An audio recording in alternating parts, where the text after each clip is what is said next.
No, I'm not. No? All right. Hey! There we go. Hello, everyone. We are still setting up. We figured there's always like a few minutes at the start of a stream as people filter in. Yeah. So we're going to use those few minutes to finish setting up, get some Instagram stuff up, post to the social medias, etc. So, hello. The chat's gone weird. I can't see the chat. 1 second. How do I fix that? First up, we'll change that to live chat. Yes, but also I can only see half the chat. Yes. No. What the? Why did that make it smaller? 100. You want to go to 100? There we go. Hopefully. Oh, good. Now we can't see shit. That's even worse somehow. What on earth is going on here? I don't know. Oh, wait. Maybe that worked. Hey! Now we can actually see the chat. Yes. So, yes. Do you want to post on social media? I will. So, Lee's going to just post all the stuff to social media so that people know we're here. And I'm going to try and set up the Instagram thing. We lost our phone tripod, so we just got to make do with what we have. Hooray! I am also glad you are joining us your Friday night. That makes me feel very special. Thank you. I've lost Instagram. There it is.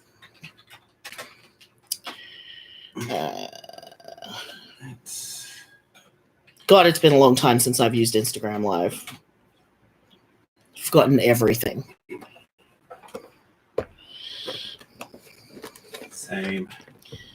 Because I think the last Instagram stream we did was at the season 2 premiere. Yeah, I think it was too. So that was literally a year ago. Might need something different. So please bear with us for the first 10, 15 minutes of the stream. We're just going to be finishing setting up and just getting everything ready. So times like this, I really wish you had a pop socket. Yeah. Trying to figure out where we can put you.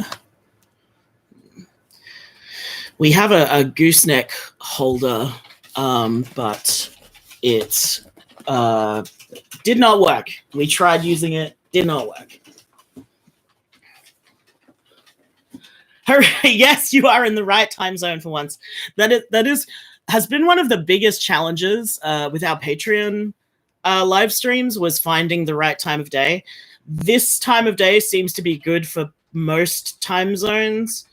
Not all of them, but we tried a few different times of day and days of the week with time zones, and kind of no one showed up to the ones that weren't at 11 a.m. our time. So that's sort of become our streaming time. I'm really annoyed because I have a selfie stick, but it's an old model, and new phones are really slippery.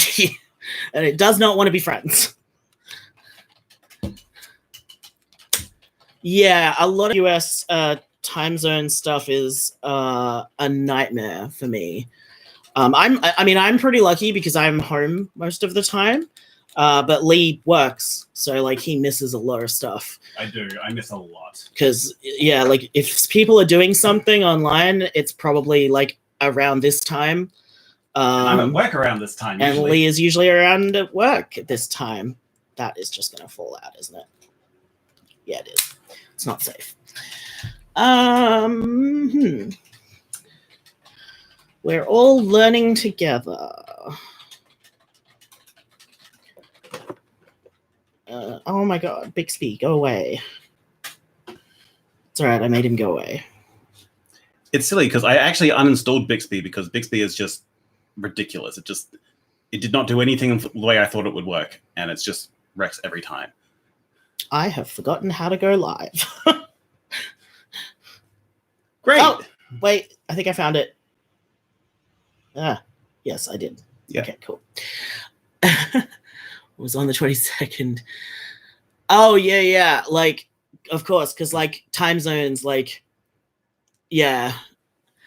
I've been trying to organize a lot of stuff with working with other podcasters at the moment who are all like America or London or whatever. And every time they're like, okay, is this like day good for you? I'm like, yes. And then my brain does something weird. And I think for some reason that we're behind everyone else, but we're actually ahead. Yeah. So like, if someone's like, we'll meet on Wednesday, I'll be like, cool, I'll meet you on my Tuesday, even though it's actually the opposite. It'll be my Thursday. Yeah. Fortunately, it hasn't actually ruined everything. I've managed to not do that, but yeah, it's been an adventure. Yeah.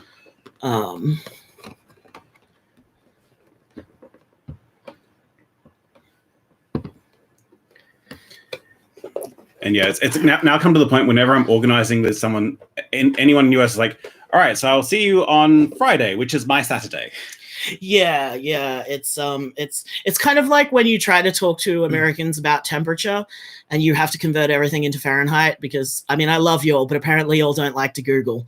But yeah, all right, if we just kind of lean it here. That should be okay. Except maybe not with the microphone right in front of it. No. Now this is a problem because we need to be able to talk into the microphone. Sorry for any handling noise. I'm just moving the mic. Put it there, then it does block a little bit, but doesn't block either of us. Yeah. Oh. Uh-oh. That's all right. I can press go live. Yeah, no, I know, but I want to get the framing because at the moment you're all centered and I'm not. Right. It went dark. Because I should probably turn that off, I guess. Oh, yes. Hopefully when we go live. Shall we just go live? I think we're close enough now to getting it good that we can... Is your rotate on? Wait, also need to turn this onto mobile. Oh, yes. Sorry. Sorry about all the tech troubles. There we go. Okay. Is it on mobile? What's that say? No. No. Do not end video, for the love of God. Hi, Instagram. We're still setting you up. My apologies. I'm half away. It's way more about tilt than it is about... Lee does this thing where if the camera is too much on one of us, he thinks the solution is to move the camera this way, but usually that doesn't actually change anything. It's about the tilt because that's what actually does the thing. So, Hi, Instagram. We can't see, I should say we can't really read the Instagram chat from here. That will change the camera. That'll change the camera. Do you have auto rotation on? I should. Sorry, Instagram. Sorry, YouTube. Oh, no, I do not. Yeah. Wait, that's not what I wanted. Oh my God.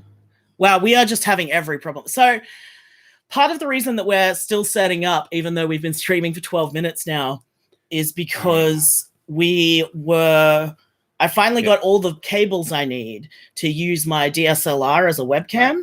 Hang on, everyone. I'm actually going to end this and restart and start again. Yeah, because I think it's stuck on portrait. Yep. Yeah, so I finally got all the very expensive cables needed to use my DSLR as a webcam. And then none of our software would run it. So that's been a fun adventure. We are now stuck on the oh God. What's happening? Okay. It's still on its side. Hi, Instagram. We're trying again. Hi. I think this may be as good as we're going to get. I suspect. Oh, there might be other reasons because it's on the front. On the front. Oh, maybe. Okay, let's have a look at the chat. Sorry, YouTube. I promise we will give you full attention as soon as we can. Yes. We just want to. Oh, Lee, you put a filter on. Oh my God! I did not plan this. What the hell is going on? Why do I fucking have hard eyes? There's a filter on. There we go. All right. On Instagram. All right. If I do this. Oh boy, we are having an adventure. Yeah. All right, so we may just have to use portrait, I guess. Yeah, I guess. We'll just squish in as best we can. All right. So that'll have to do. Hi, Instagram. Yes. We can actually kind of read the chat now. So yes. Okay. We are ready. It's that was loud. 15 minutes in, and we're finally actually ready to start the stream. Very sorry about that. Hi. It has been a morning. Yes. Thank you all very much for like tuning in. Yes. We're really excited to actually talk with you because like one of the things about podcasting is that it's a very like you don't get to interact with people real time very much. Like we can read live tweets and stuff like that, but that's about as close as we get. So we wanted to just like hang out and talk about season 2 now that the finale's like happened and see how you're all feeling about it and talk about how we're all feeling about it. The feeling when tech rehearsals can't prepare you for the live show. Tech rehearsals are I just did a live performance show 2 weeks ago. And our tech it's like the rule, right? Like tech rehearsal runs for twice as long as the actual show runs. The actual show went great. We didn't have any tech trouble at all. But tech rehearsal is I mean, it's one of those things you just got to kind of prepare to. It's kind of the point what happens happens. And that goes for live streams too. So thank you all for bearing with us. So we just wanted to like see how you're all feeling about season 2 and talk about how we're feeling. Spoilers. So if you aren't caught up, we will probably be talking spoilers today. I will try and give you warning, but however, we will say that if you have any questions right now before we get stuck into things, before you dip out, before we do spoiler stuff, if any of you have any questions, and I'm just going to get to this in a minute anyway, feel free to hit us up. We can talk non-spoiler things for the first 10-20 minutes, without a problem, I reckon. Also for everyone, if you have questions at all, we're not going to wait for a Q&A period. Just fire something off in the chat. This entire live stream is the Q&A period. This is the Q&A period. Yes. Yeah. So thank you, Lucky Liz. Lucky Liz says they love the show so much. Yes. So this is not a structured thing. We're just hanging out. And I have I want to know everything about writing Julie. No, that's fine. I will talk about that in detail. Once we get. Actually, no, I can talk about some of it without spoilers. So Julie, finale had someone crying at work. I'm sorry you were crying at work, but I'm not sorry I made you cry. That actually makes me really happy. Your tears give him power. The more people cry, the more powerful I become. So Julie, if you listened through the credits on the finale, this isn't a spoilers. If you listened through the credits on the finale, you probably noticed the statement, Julie Baxter, written in loving memory of Gail Kerr. Gail Kerr was my mother. I very much wrote Julie based on my experiences with my mother and my relationship with my mother and the type of person my mother was. It's important to note that Julie is not my mother. Their personalities are wildly different. Their lives are wildly different. Julie is not a one-to-one character with my mother in any possible way. But Julie is very much based on the relationship that Kane has with Julie is very much based on the relationship that I had with my mom. With some other problems, my mom didn't take the trans thing super well for the first few years, but but a lot of Julie's approach to life is very much based on my mother's approach to life. My mother was a very, very, very kind person who put a lot of effort into making the little things count. It was very normal for me growing up to wake up in the morning and we would have someone new sleeping on our living room floor because mum would meet someone who was homeless and was you can crash with us for a few days. So my mother is very important to me, and my mother passed away 4 years ago. 4 years ago. Which simultaneously feels like forever ago and yesterday because that's how grief works. So Julie was very much a way for me to immortalize her, because there are a lot of things Julie says that are straight up quotes from my mother. Not the queer stuff. My mother was very straight. But the episode, I don't remember what episode it was. It was a fair while ago. But the episode where she's talking about what the definition of a family is, that was pretty much just straight quoted from my actual mother. When I was a kid, I asked her, you know, when you're a kid and you're finding out what words mean. And so I was like, what does family mean? And that was the definition that she gave me, was a group of people who love each other and look out for each other. That was it. There was never any like relation.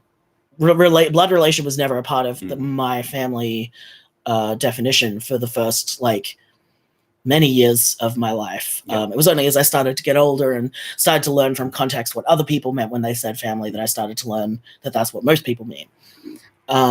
So like writing Julie was really cathartic and really hard and really good at the same time, because she let me find all the best things about my mother and immortalize them.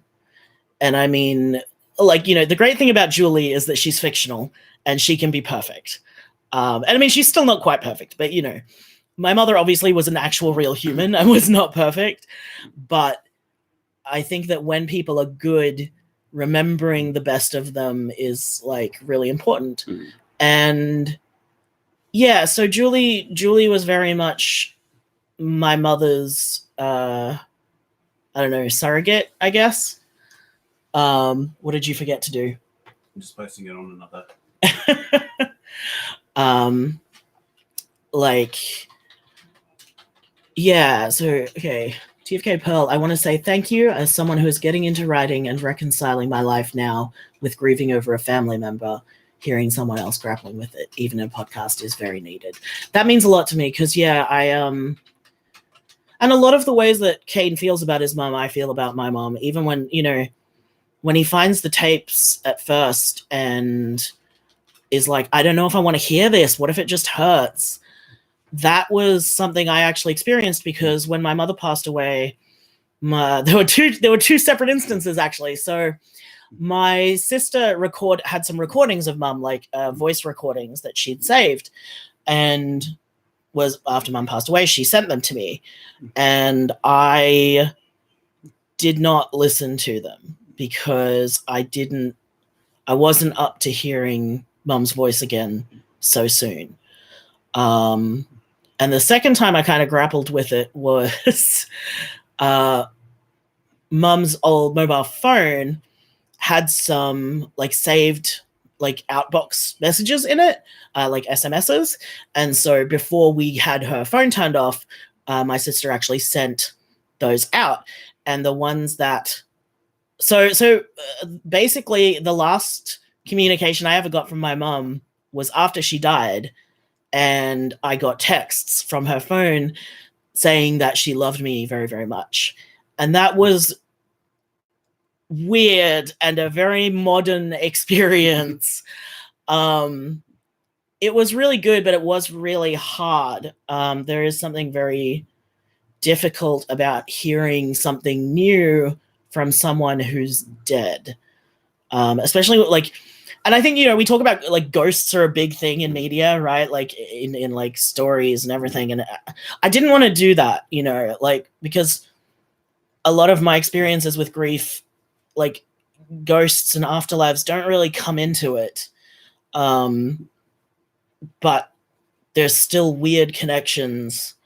And obviously the more physical connections that Kane and Julie make together, which, by the way, boy, do I regret writing time travel into my goddamn show.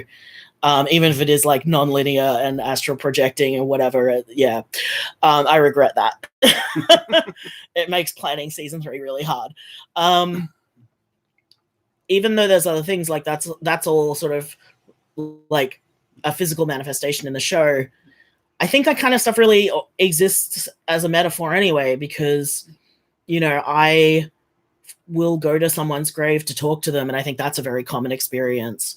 We listen to old recordings. We make up conversations with them, you know, at midnight or in the shower, like, regardless of whether you think there's an afterlife or not, I think that it's very provable that the connection we make to people lasts well after they're dead. So I feel like I'm getting a little off topic, but like, yeah, writing Julie was a really interesting experience, and not something that, and also a very unique experience. I will never be able to write Julie ever again. Like, I won't ever be able to write in that same way about the same things ever again. That's just not possible, because this was a very unique situation.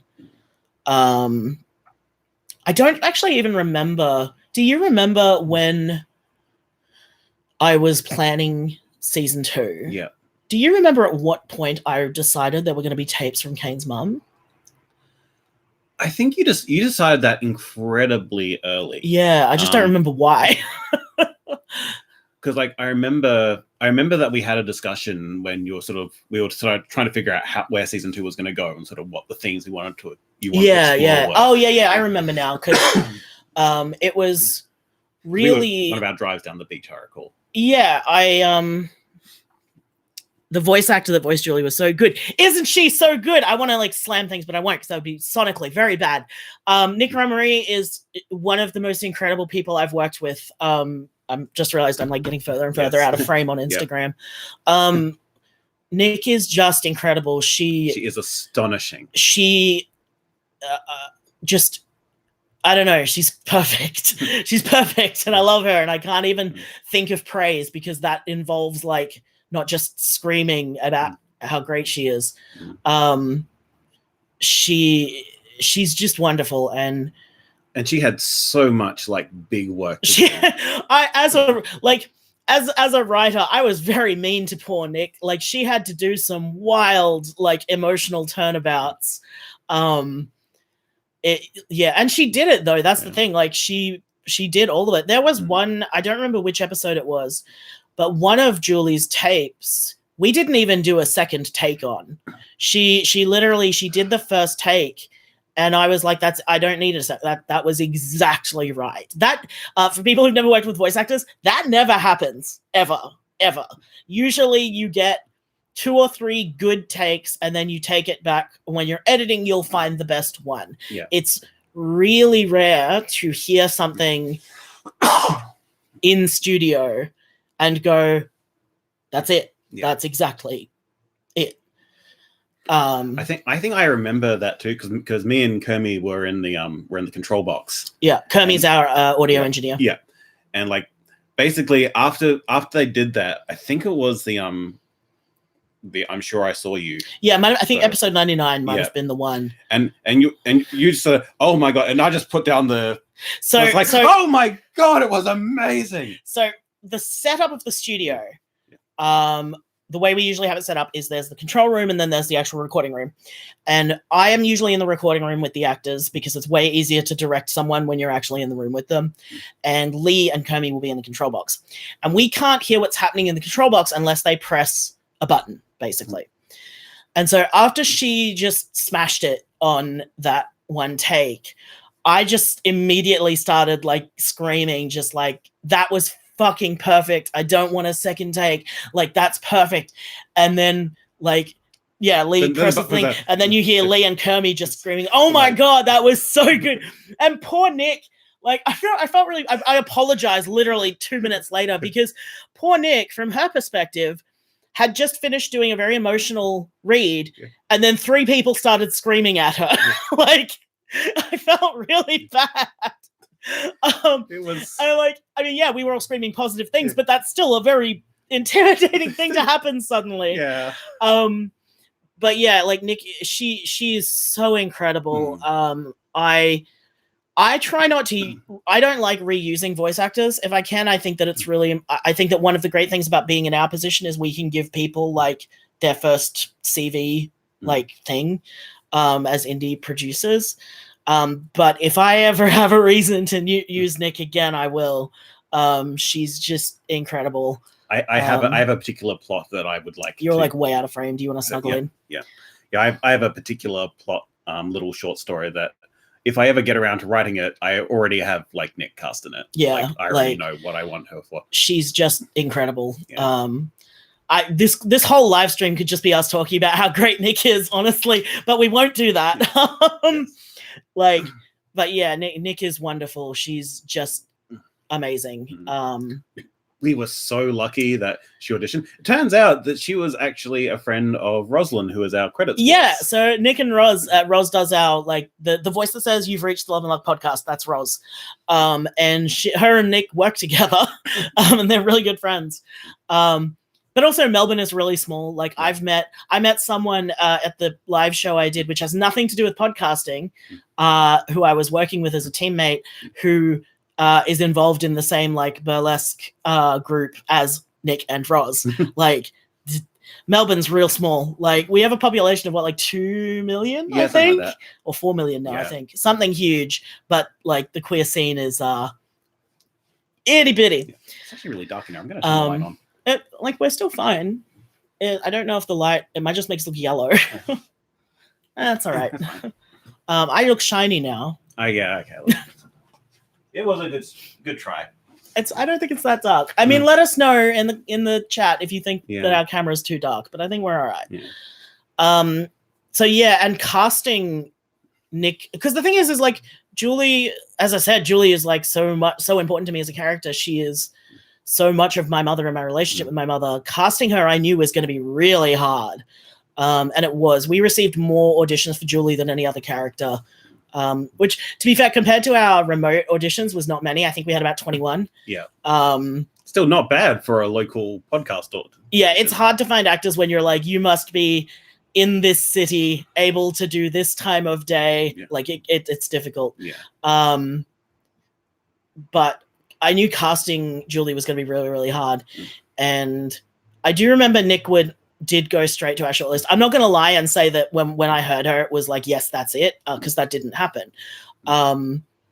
But she was shortlisted immediately. I think we got it down to like 2 or 3 people. Yeah. And the reason, and they were all magnificent.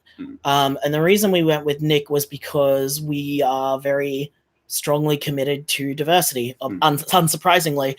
And Nick is a Indigenous woman from, I don't remember her nations, like I don't remember her tribe at all. Yeah.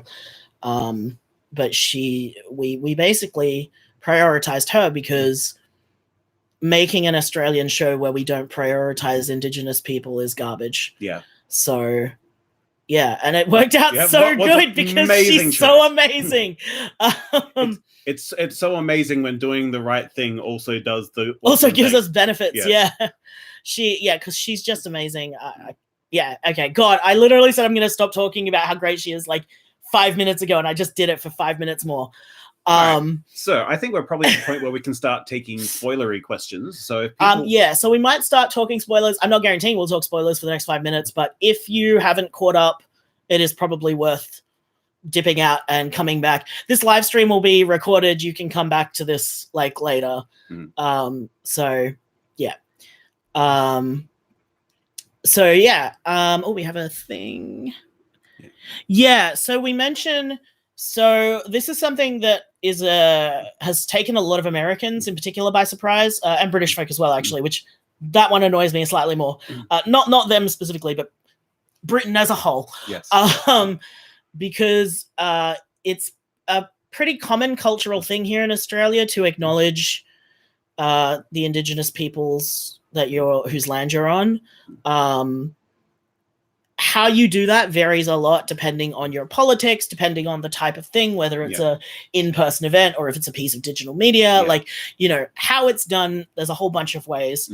But we included on the season finale, and we also included on our website. All of our websites have an acknowledgement of country in the footer. Because Australia is one of the worst countries in the world for how we treat our Indigenous population. I mean, Australia is built on stolen land. Yeah, like, look, we won't go into too many details because this is a live stream for our happy show, but it's bad. stuff is bad, and so it's our job, it's our responsibility as white people in Australia to do literally anything we can and everything we can to work towards like Black agency and like to like try and deal with the absolute garbage that we've inherited of a country. And the thing is that like the acknowledgement of country it's literally the least you can do. It's like quite literally, like, and I'm not in a dismissive way, right, yeah. But it's literally just a statement. So it is literally the least. So if you're not doing that, like it sends a message, and so we want to say is like we can't necessarily like do much, but we can at least acknowledge. And because the people Melbourne, like Love and Luck, is about Melbourne. It's very, you couldn't make Love and Luck set in America because that's just not what it is. It's about my home. It's about St. Kilda, and like so where we're broadcasting from right now is about 800 meters, maybe a kilometer away from where I imagine the season like episode 99 takes place. Yeah. Like Love and Luck is so connected to Melbourne. We name real places. We like it's to make something that is so set in its location and not acknowledge the bloody history of this country would be beyond disgusting to me.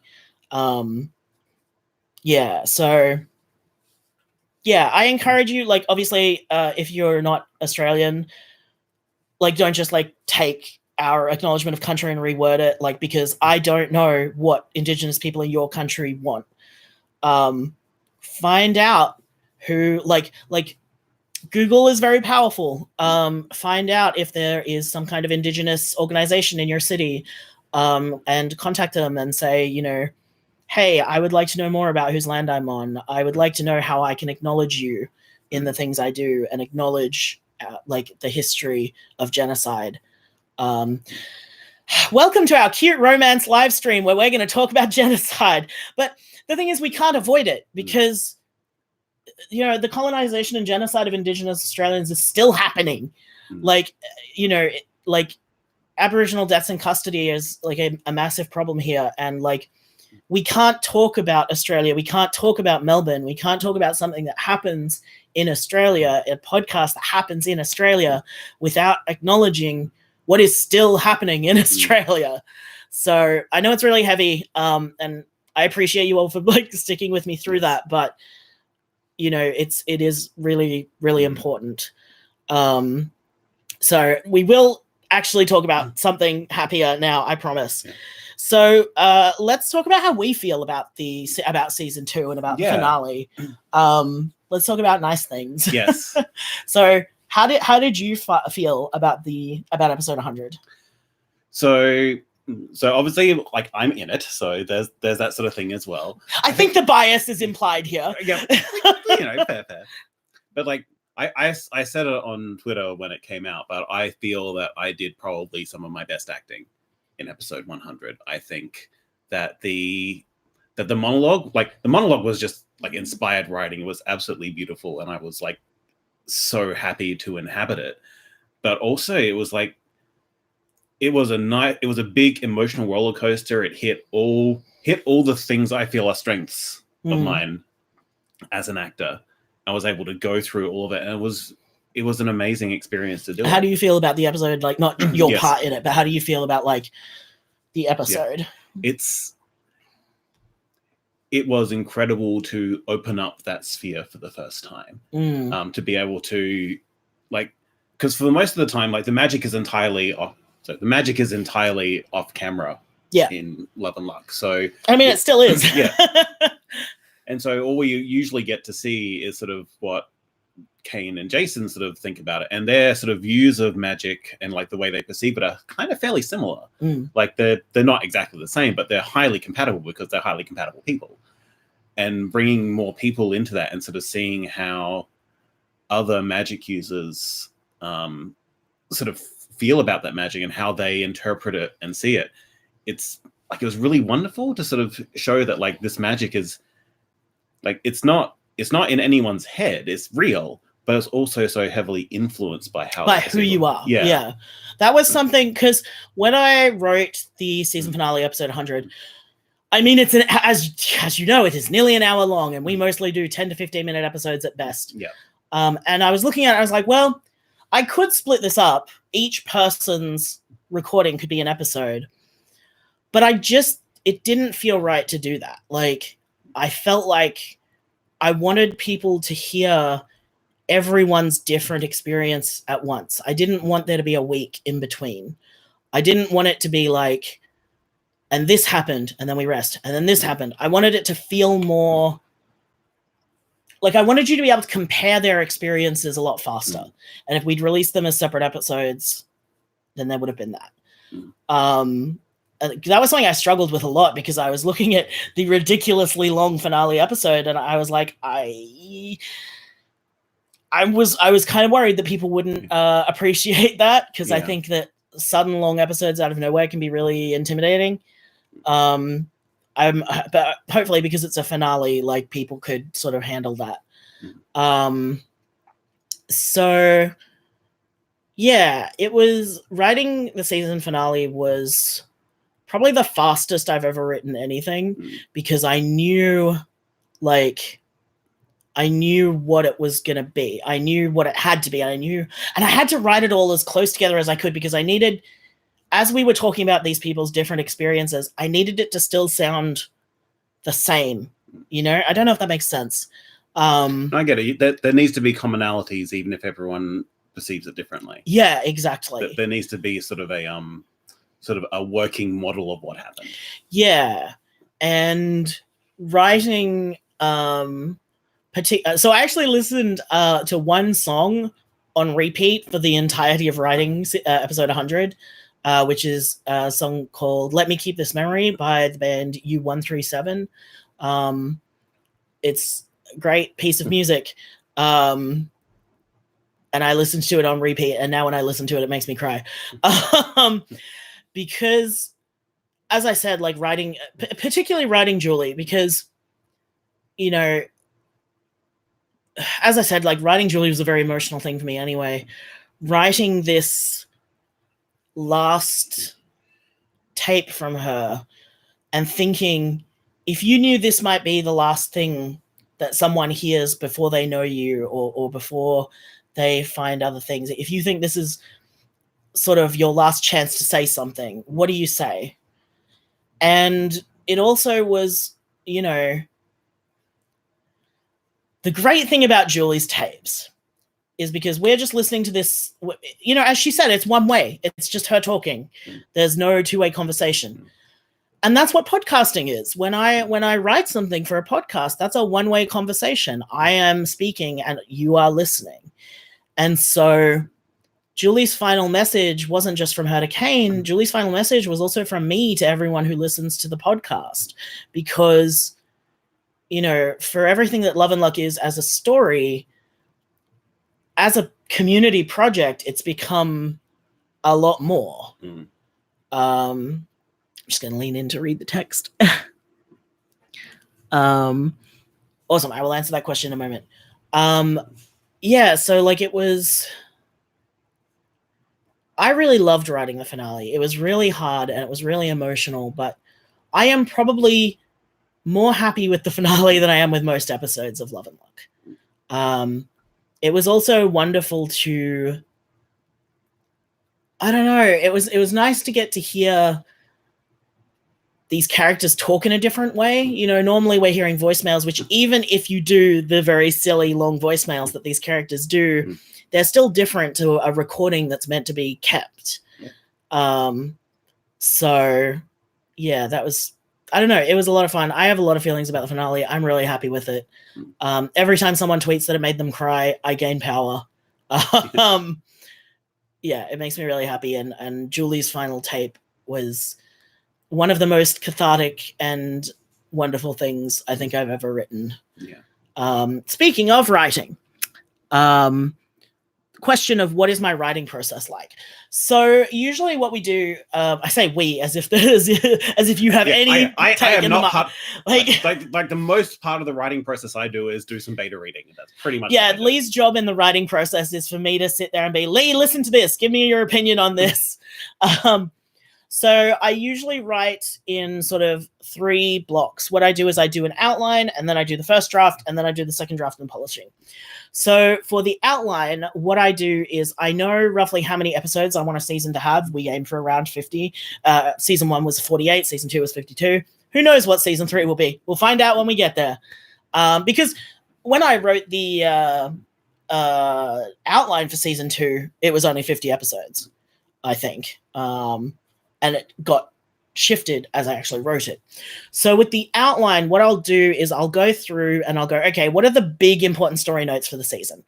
And I'll make a list from 1 to 50, and each of these lines is an episode. And so I'll put the big stuff. So like in season 1, I was like, here's where they meet, here's where they get together, here's where they move in together, stuff like that. Season 2, it would be like, here's where Storm arrives. Here's where like Storm and Helen get together. Here's where Kane gets the tapes. And I just kind of set out the important stuff, the arc seasonal stuff first. Once I've done that and I'm sort of happy with how it looks over the season, so the pacing is okay, I'll go in and I'll start adding the character stuff. So I'll go in and I'll add okay, season 2, episode 1 was Pat's birthday. I was like, I need to open with something kind of happy that gets us sort of back to basics. So I was like, I know, let's just do a really nice birthday episode for this off-screen character that we never hear from, which has become kind of fun for me because Pat having no, they don't have a gender. There's no gender listed. There are no gendered pronouns. They also don't have a voice, so people can't. Which is not to say that non-binary people should have voice, we have other non-binary characters in the show, but having Pat be this one character that no one can make any assumptions about their gender or their assignment has been really interesting. A lot of people, even queer people, even non-binary people, are never quite sure what to do with that, which I think is a very interesting thing. But anyway, so I'll go through and I'll add I would be okay, so CJ and Ricardo meet in this episode, and then they get together in this episode, and, basically go through and add all that kind of stuff. Then the next step of the outline is to go, okay, where in the season is looking a bit bare? Because if we see a character 3 episodes in a row and then we don't see them again for 10 episodes, they better be a supporting character. Yeah. One of the things I'm having with the season 3 outline that I'm working on at the moment is making sure that there's enough of Jason in there, because I'm finding that all of the plot stuff I'm putting in is very easy to put these other characters into, and I'm like, oh, but I need to fit Jason in more regularly. And that may sound funny considering he's one of the main characters, but the great thing about main characters is if you don't know what to put somewhere, you just put the main characters there. Yeah. It's about finding a balance of how often we see characters, how often we see their relationships, because I don't sometimes it's unavoidable to have a big gap if something big plot wise is happening, but I don't want to go too long between episodes of acknowledging characters or hearing from characters if possible, because these people all basically live together at this point. Their lives are very entwined. Also, I'm sorry if there's bad audio noise. It just started raining and really bad. Wind, the wind is up a lot outside. So that's how I come up with the outline. And then first draft, I just do it like NaNoWriMo style. I just sit down and smash words out. And because I have the outline, I don't usually get sorry, I got distracted by a chat. I'll answer that in a second. So because I don't really get writer's block because I've already got my outline. The outline takes as long to write as the first draft, but it's good because it means when I get to that first draft, I'm never lost. If I'm oh, I don't know what to write here, I go to the outline and go, okay, has this thing happened? Where do I need to get to from here? And then I just write the bridge to there. Even if it's bad because you can fix stuff in draft 2. Yeah, so I just like pump out draft 1 in about a month, bit over a month. Yeah. The outline usually also takes about a month. And then once I've done that, I take a week off and I don't look at it. And I'll send it to Lee. I'll send it to editors if I have them. Yeah. Season 2, I pretty much only had you. Season Yeah. 1, I had Mary Borsellino had a look at it as well. And once I've gotten feedback and once I've had some time away from it, then I'll come back and I'll do the second draft where I'll polish things up. I'll make sure things are flowing properly. I'll fix any problems in the first draft. And once the second draft is finished, I usually do go over it once more, but honestly, not a lot changes after that. Usually once the second draft is done, anything that gets changed by that point is like just to make word flow better and will be changed in studio, or adding like emotion notes for actors. Because it's very difficult if you're an actor to receive a script that doesn't have any direction in it. And sometimes your direction is off. I remember there was one point where I was like, this is a weird emotion. I'll talk to you about this in studio. Yeah, there was one in one of the scripts for one of Kane's things. The thing said, mood is weird. We'll talk about it in rehearsals. Because sometimes it's hard to describe an emotion in one snappy little thing. Yeah, so that's kind of what the writing process is it's just kind of one thing at a time.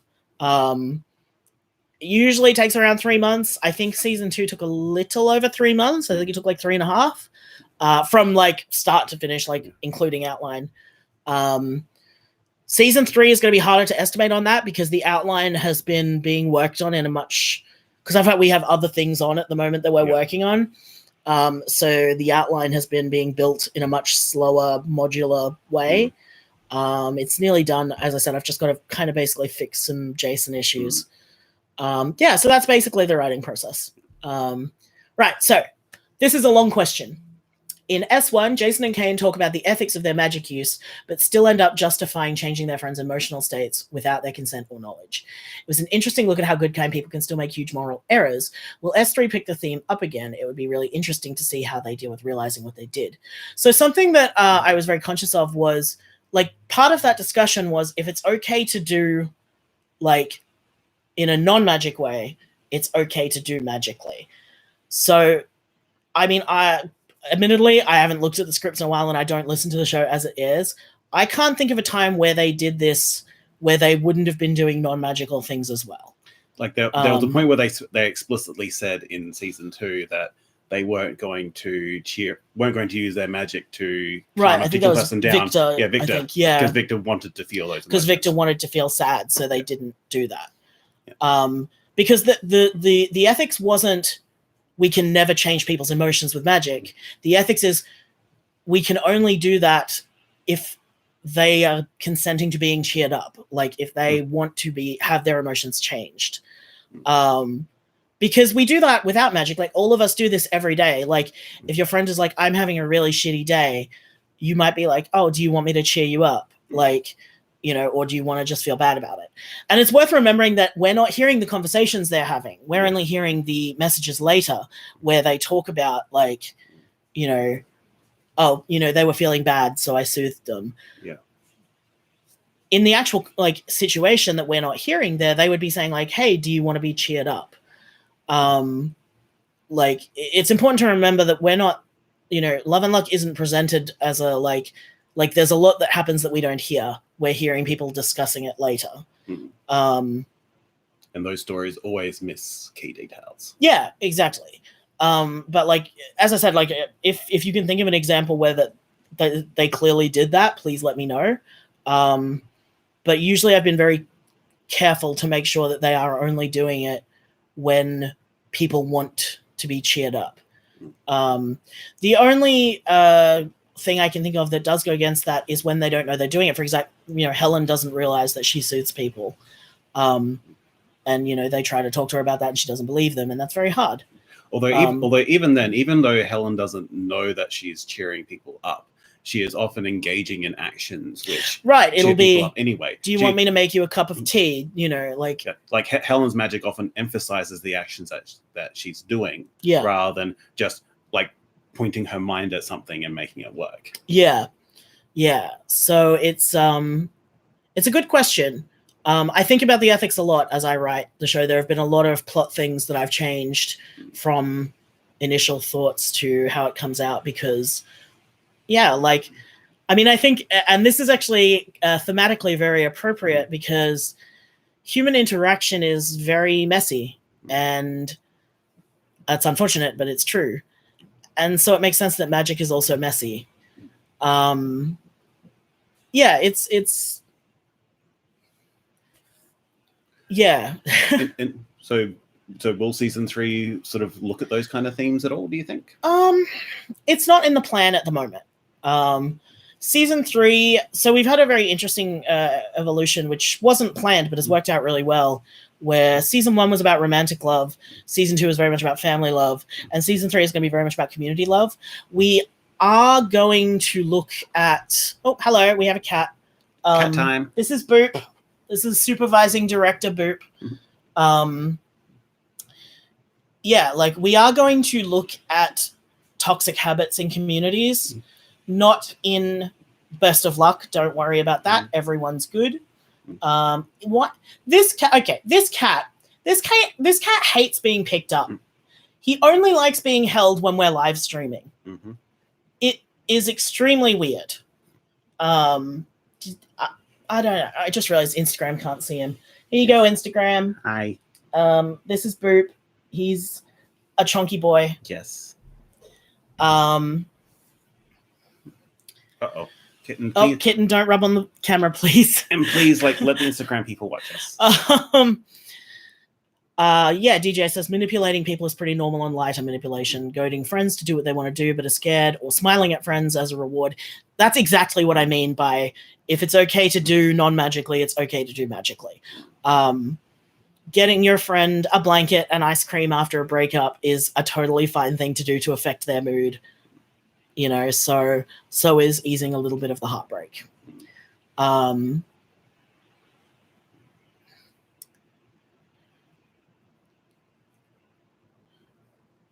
Yeah, I will agree that it is complicated. So there's a discussion about consenting to being cheered up non-magically seems different because it's possible. I definitely agree that there is a difference there. But honestly, the complications of that are extremely messy and nuanced and very difficult to put into a 10 to 15 minute happy soap opera. No, come on. He just desperately wants to be annoying. He does.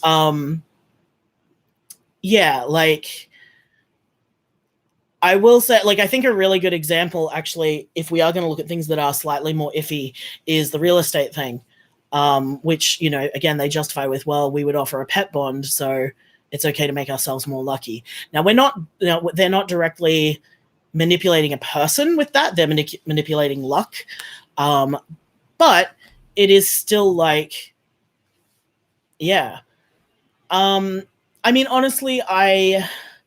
I would hesitate to explore this in too much depth because I think that in media, it's very easy for us to get very black and white thinking with fiction. And we assume that something is either 100% good or 100% bad, depending on how it's presented. And I don't really want to play that game. It is something I'll probably be looking at in future projects, but probably not in Love and Luck. But yeah, it's...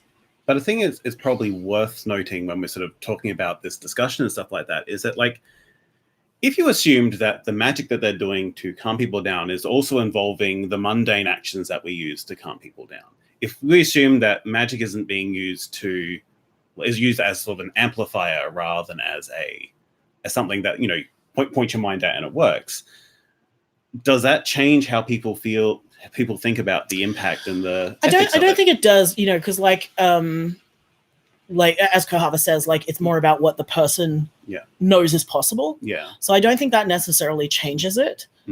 I I think a better like thing to think about is like what that person thinks is possible, because I know a lot of like a very common thing is for people to say send me good vibes, or I would appreciate prayers, or things like that, and I think these are all very real things. And we do often say things like can I pray for you, or things like that.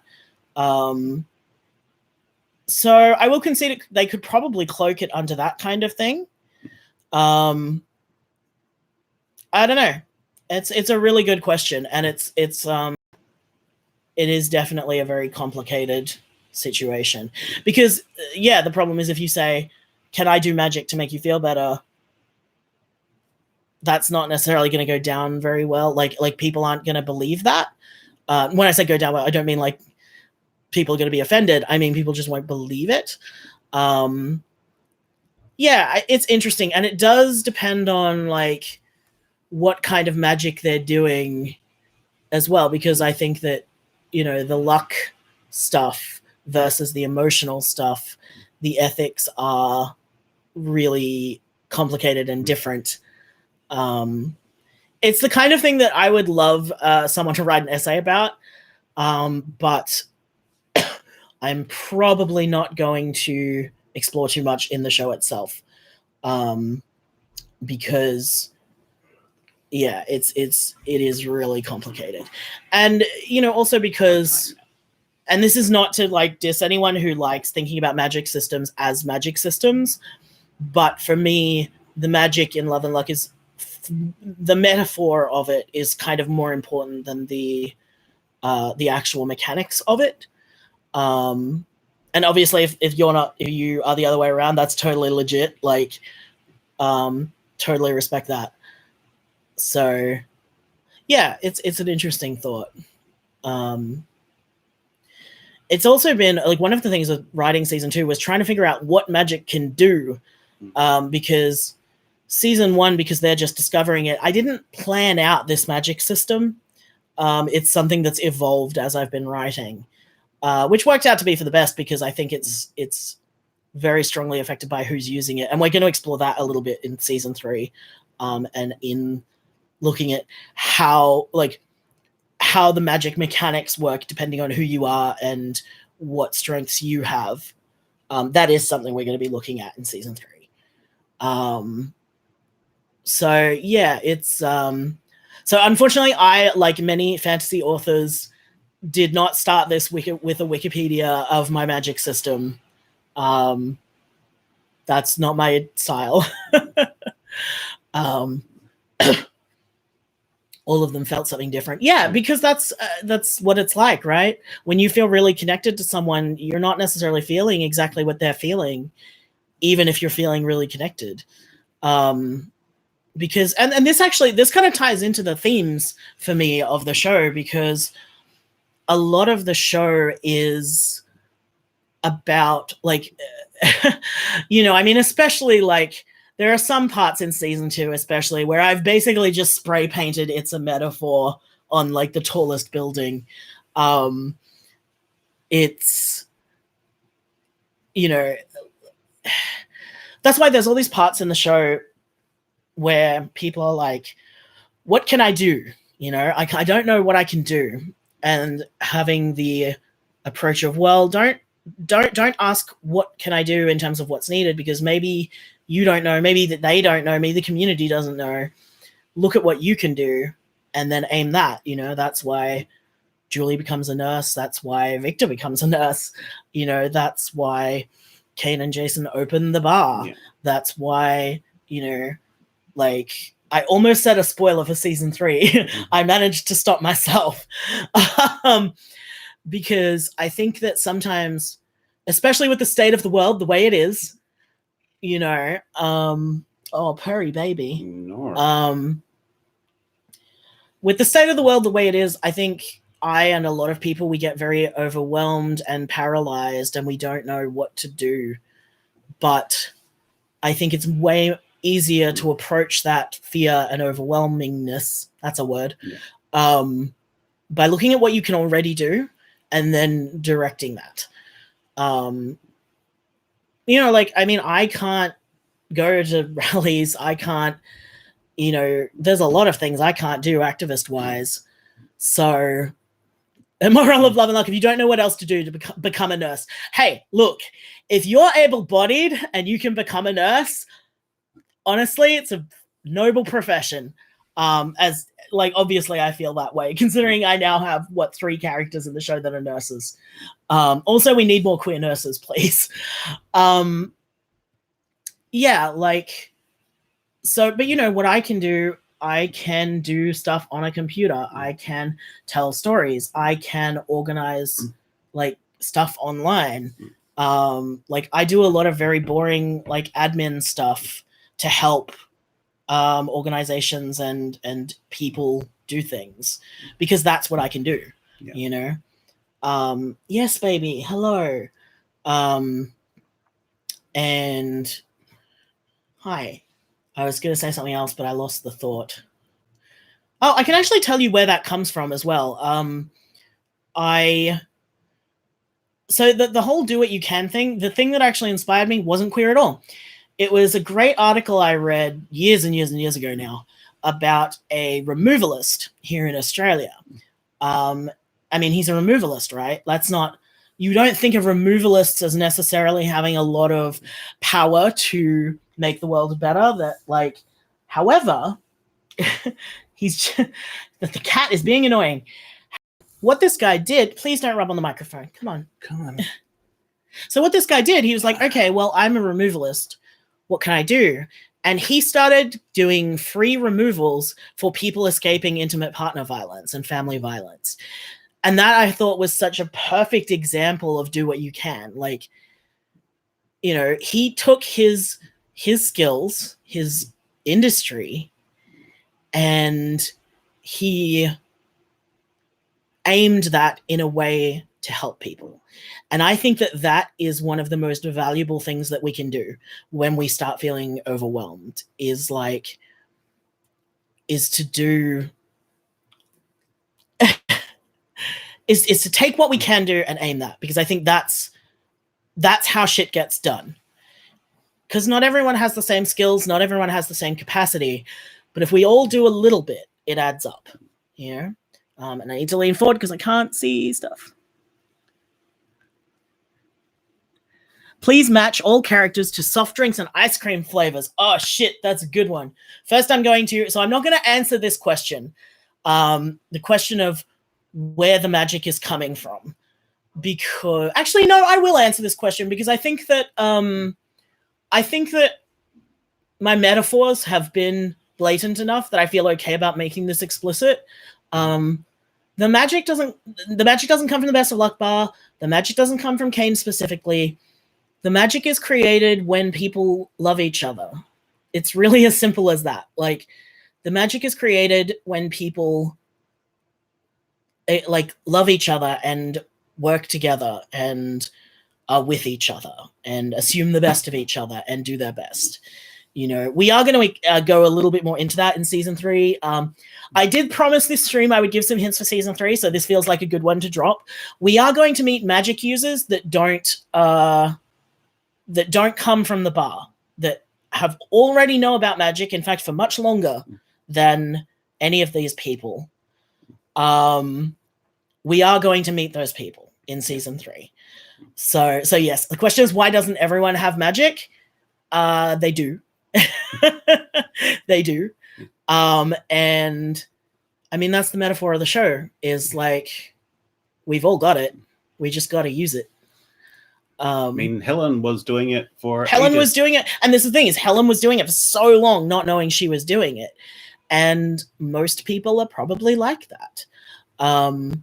Yeah, so I'm not gonna go into too many details, but I am gonna say that we are gonna meet people from outside our core group who are already familiar with magic in season 3. I actually even already have a cast member in mind. Like, it was a woman who actually auditioned for Julie, but wasn't right for Julie, but whose audition was great. And I actually emailed her and I was like, can I look you up for next season? Yeah. Because I have a character in mind that should be really good for. So Yeah. So the question as to why doesn't everyone have magic? They do. So do you. So do I. So do we all. That's the answer. So ice cream flavors and soft drinks. Yes. I love that question. That's a very good question. Yeah. I think Cane is vanilla ice cream because I see that. Yeah, because Cane is like this wonderful, dependable, like always good. Like you're always okay with Cane. Like I think Cane is definitely vanilla ice cream. He can like you can build on Cane. Like, yes, it does explain the knot. Thank you. You can build with Cane for pretty much anything. So I think Cane is vanilla. Everyone else is harder. Yeah. I feel like whatever Mira is, she's something with Pop Rocks in it. Can you get Pop Rock ice cream? Probably not. You can get Pop Rocks to put into ice cream. You can get Pop Rocks. You can put Pop Rocks in ice cream. Yeah. This is a good question. That reminds me, one day I have to go to the essential ingredient and buy the big giant jars of Pop Rocks, pop candy that they birthday cake. Oh yeah, that's so we don't have birthday cake flavor ice cream in Australia, but I know what you mean because I am on the internet. So yeah, like some kind of like sprinkle. Yeah, like a sprinkle ice cream for Mira, I think. Yeah. This is a great question. This is also very fun. I'm enjoying this a lot. Law wants Pop Rock ice cream. Me too now. What do you think? Who do you think? Let's focus on ice cream first. All right. So I think Jason is probably some kind of ice cream swirl. Okay, yeah. Oh my God. Okay, you know what Jason is? Yeah. I don't know if you have them overseas. You probably do because I feel like they're fairly iconic. I don't remember the name of the brand, but you know those shitty little cups of ice cream with the pinwheel swirl, and they're like this big and they taste like garbage and they're the best things ever. The Dixie cups? Like, is that what they're called? Well, they're called like 5 different things in Australia. I know I've studied this. But so I don't know what. So yeah, whatever you call them in your location with your brands, that shitty little cardboard cup of the like Star Swirl ice cream with like really low quality ice cream, but it's still somehow amazing. That's Jason. Jason is the shitty cardboard cup ice cream. That was one of the ice creams you could get at the tuck shop. Yeah, exactly. That's Canteen. I'm Adelaidean. So no, tuck shop. It's tuck shop everywhere. Well, everywhere in Australia. Adelaide, it's Canteen.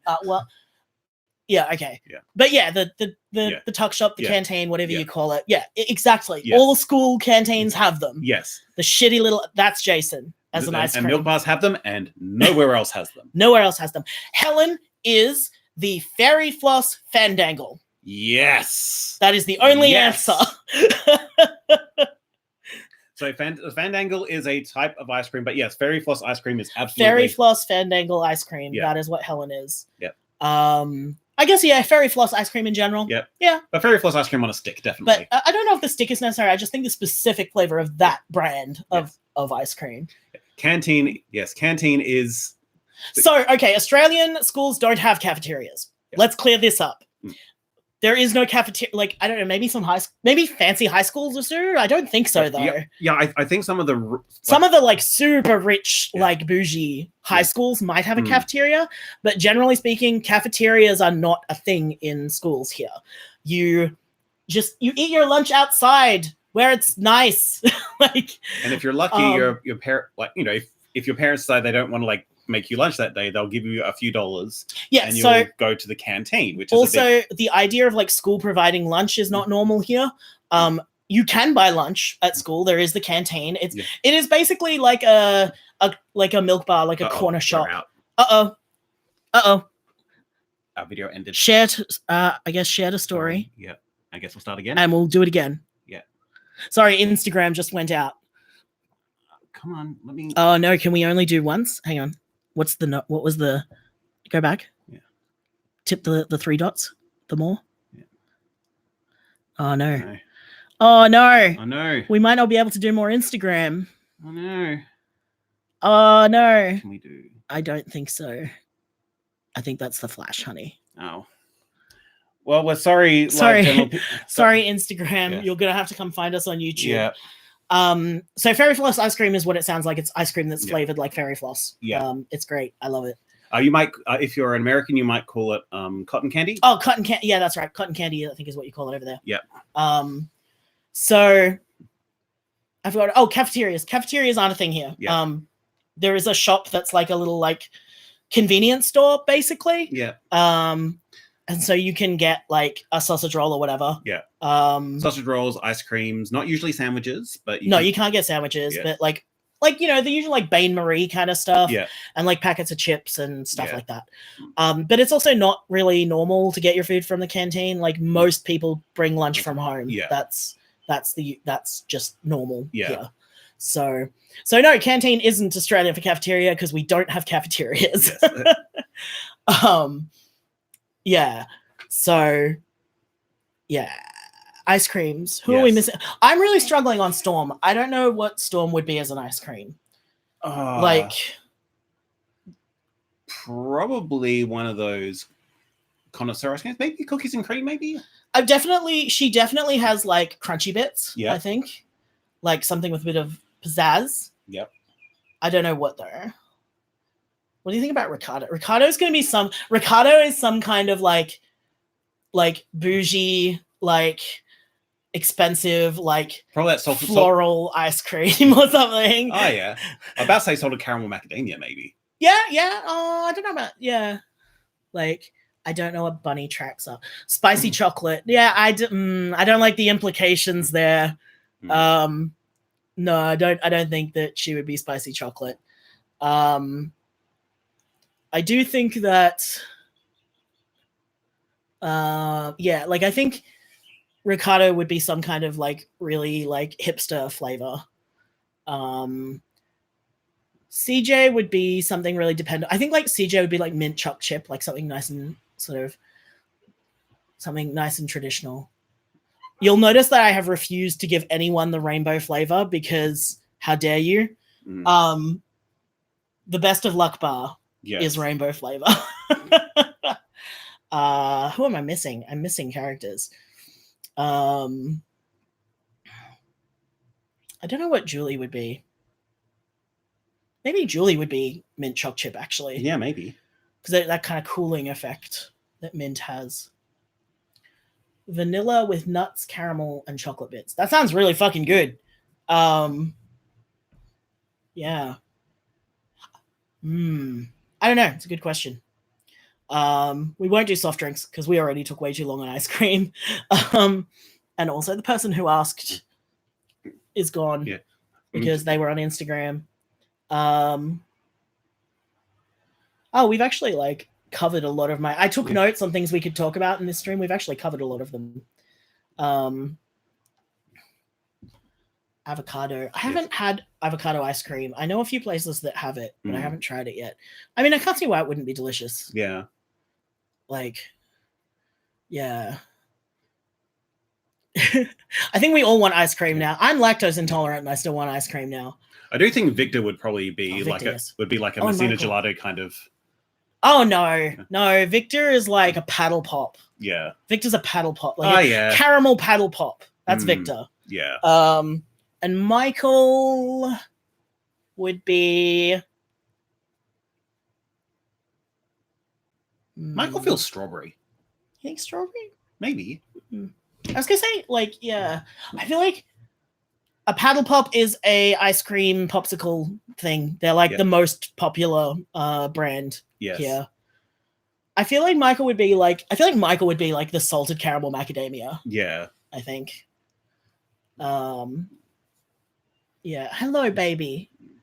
Are you mad that we're paying attention to like something that isn't you? Also, you haven't lied down yet today. Yeah, I get so. I do all my work from bed because I'm very chronically ill, and usually Boop is my supervisor and sits like here, in bed. And if I'm not in bed at the times I am usually in bed, he gets cranky. Like fudge or orange pop, but other flavors. I'm assuming that's referring to paddle pops, and yes. Yeah. Fudge pops and paddle pops would be very, very similar, although there's obviously less fudge in a paddle pop. It's definitely like an ice cream on a stick. They're really good. They taste like childhood. Also, I didn't realize that paddle pops were an Australian thing until this moment. So this is why I like these conversations. It's actually one of those things that like ice creams are generally one of the most like geographically centered, because transporting frozen things is kind of a bit more difficult than otherwise. Like usually they're manufactured wherever they are. That's true. I also refuse to give anyone the honor of being a Golden Gay time. That's also like being rainbow ice cream. You can't be that. Yeah. I think that's everyone now. Yeah, I think so. Yeah. Although we need to reassign CJ. Yeah. From mint choc chip to something else. Yeah. I think boysenberry. Yeah. Yeah. Yeah, fair. Yeah, so we've actually already covered like a bunch of my stuff that I was going to talk about, like themes for the season and stuff like that. What was your favorite part of making season 2? I think my favorite part was definitely being in the studio, because there's a weird two-way thing, right? Because I'm not a professional actor. I'll grab that for you in a moment.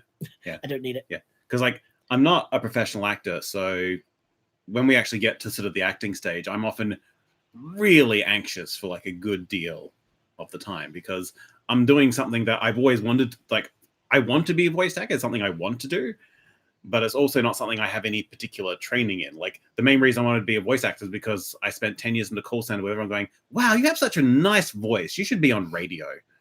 Like all the time. It was happening like once a month for a while.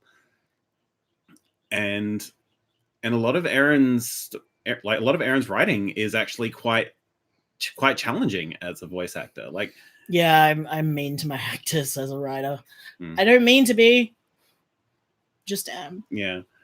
And like, and me and Erin's like relationship in the studio, like we would not get away with that with any other actor, because I like fucking kiss the ground my other actors walk on. Like they're all wonderful. But then when it's you, I'll be like, can we do a second take but less shit, please? And then I'll go, understood.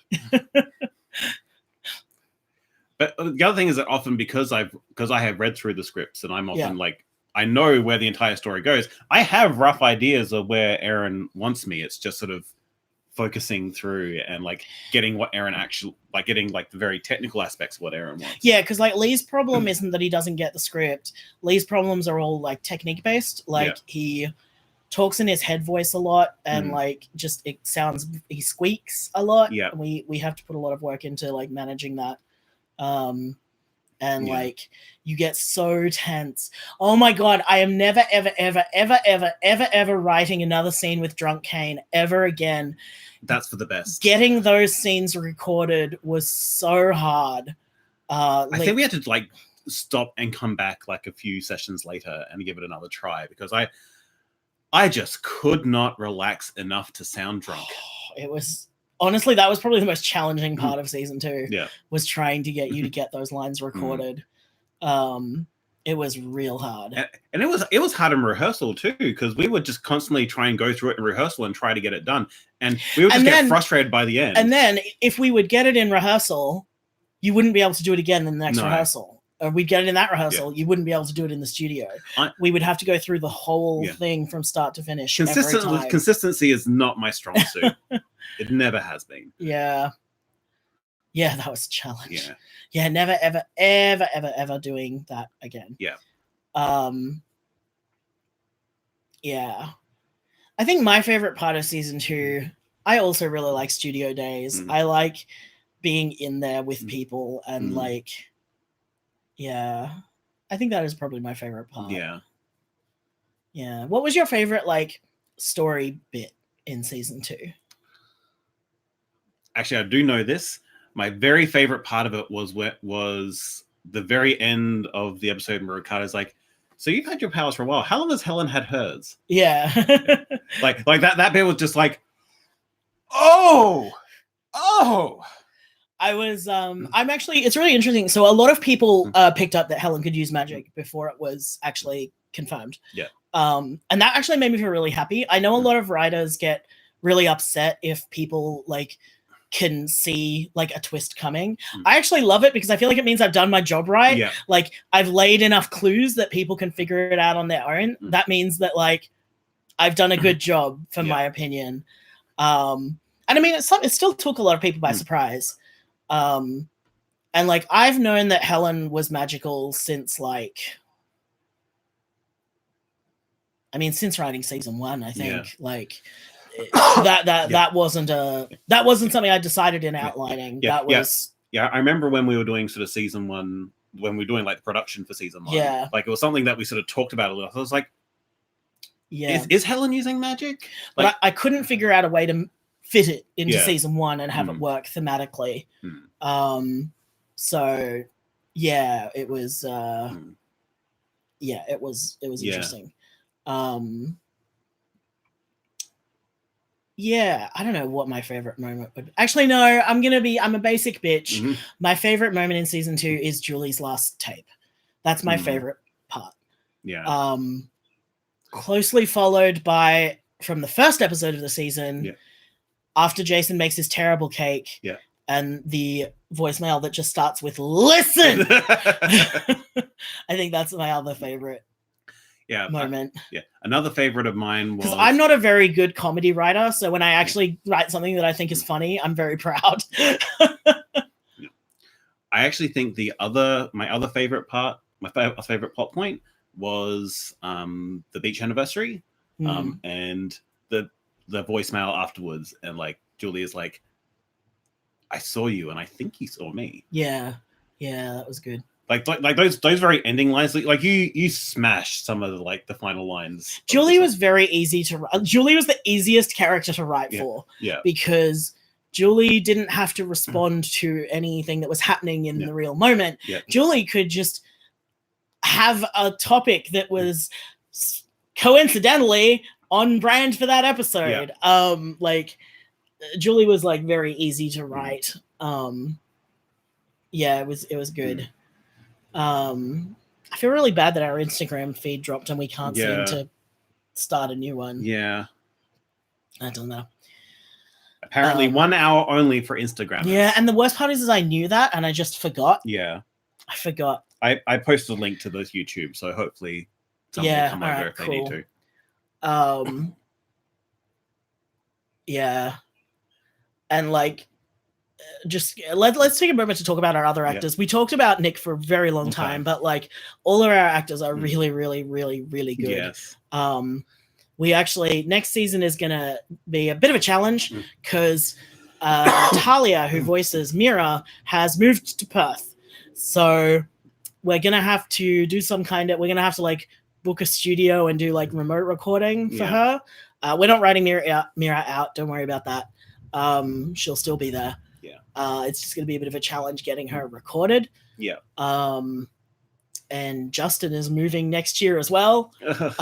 So although he's only moving to Canberra, so that's fine. We can take a road trip to Canberra.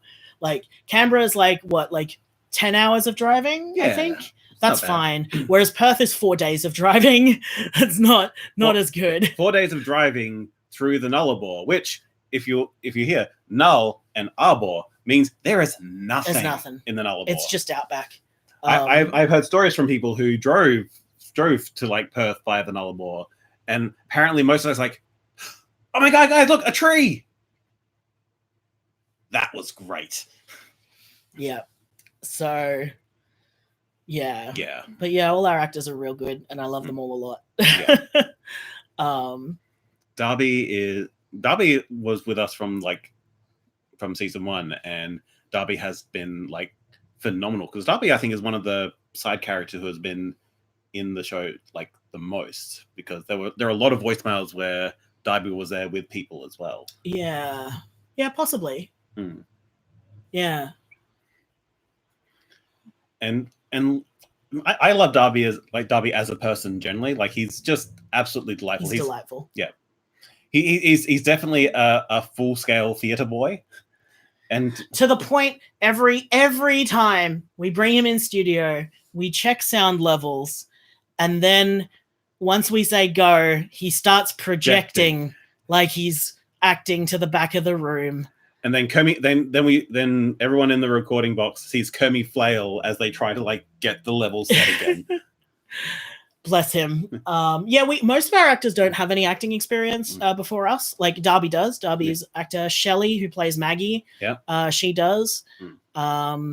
Nick had some performance experience, but not acting experience. Yeah. I don't think Talia had experience, though she's gone on to do a lot more voice acting since. Yeah, I don't think anyone else. I feel like I'm forgetting something. Jay had radio experience. Yeah. No. Justin had acting experience. Yes. Yeah, Justin had. Justin actually, it was really interesting. Justin plays Ricardo, and Justin predominantly has been a comic actor. Yeah. Has done comedy, and so a lot of Ricardo's script was really challenging for him because he's not used to doing really like serious stuff. Yeah.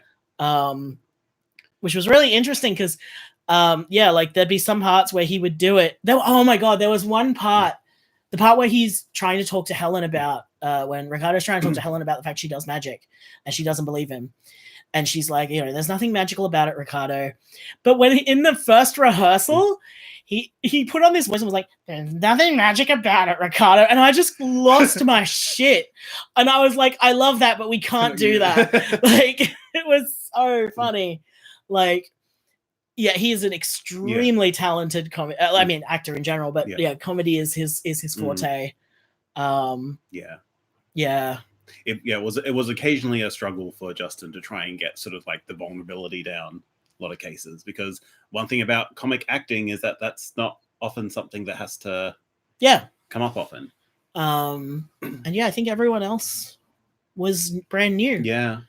Which I actually love, because I don't know if this is true in other countries, but in Australia, if people are trained actors, they tend to all sound the same. They've all kind of been trained to speak and deliver lines in a very specific way, which is fine. But when all you have is audio, when you're making an audio drama, you don't want all your characters to sound the same. You want them to all have different, not just like pitch and tone and stuff, but you want them to talk differently. You want them to have different kinds of intonations and different kinds of like drawls and all that kind of stuff. And so we like when we were casting another show, we got a lot of trained actors, and it's almost impossible to tell them apart, which is really difficult for audio. So I actually really prefer people with no acting experience, because they're not bringing that trained acting voice. Also, turns out we're not alone, because I was talking to Mads Okio, who does BS Scripted, and they mentioned that one of their actors, like, they got into the studio and then like they had to work like because like their regular voice was just amazing, but when they acted, all of a sudden all trace of individuality just vanished from their voice, and they had to be like, okay, stop acting and just be you. Because it's really interesting to me, and a little bit sad, I think, that people who go through acting schools just all come out sounding the same. Like that feels like a problem to me. And it's something I've noticed, because there's a